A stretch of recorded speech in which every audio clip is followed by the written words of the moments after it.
Want to buy Ethereum on Blofin but don't know where to start? In the next 3 minutes, I'll show you the fastest and easiest way to buy ETH on Blofin, even if you've never used a crypto exchange before.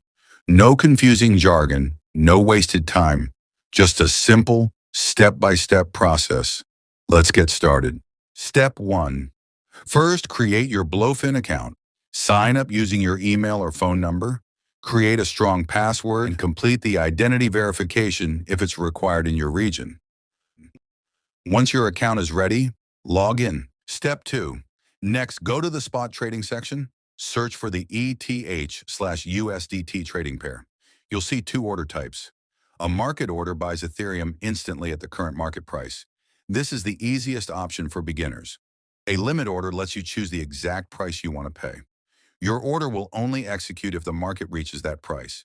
Enter the amount of ETH or USDT you want to spend and click Buy ETH. That's it. Your Ethereum will appear in your spot wallet once the order is completed. Important tip: before investing, always double-check the trading pair and review your order details. Never invest more than you can afford to lose, because crypto prices can change quickly.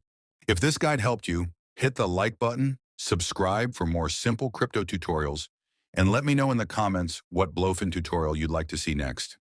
Thanks for watching, and I'll see you in the next video.